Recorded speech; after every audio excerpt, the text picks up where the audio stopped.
Utiliser les rudiments de la langue des signes pour communiquer avec son bébé, c'est le principe des ateliers bébé signes. Une meilleure communication entre les parents et leur enfant est synonyme de moins de frustration et de pleurs, et surtout elle facilite l'apprentissage du langage.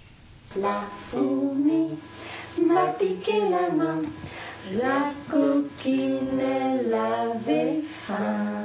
Troisième leçon ce samedi pour les parents et leurs bébés. L'atelier Bébé Signe s'implante tout juste dans le département. L'idée de ce concept américain est d'apprendre aux tout petits le vocabulaire de base pour se faire comprendre avant même de savoir parler.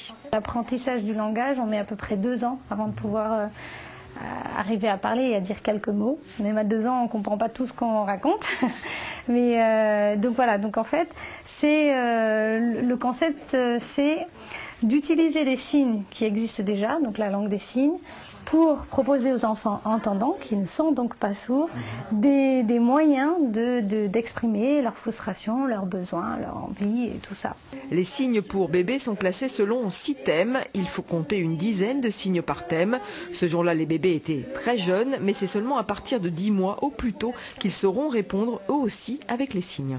C'est surtout ma femme qui a fait ces recherches-là. Elle voulait apprendre surtout essayer de communiquer avec notre enfant avant qu'il n'apprenne à parler. C'est-à-dire avant, on va dire, je sais pas, peut-être sa première année, on sait pas trop. Mais à partir de 6 mois, les enfants peuvent et comprennent les signes qu'on leur fait et peuvent réagir beaucoup plus facilement que par la parole en fait. Le cours nous permet aussi d'apprendre des comptines auxquelles on n'aurait pas forcément pensé.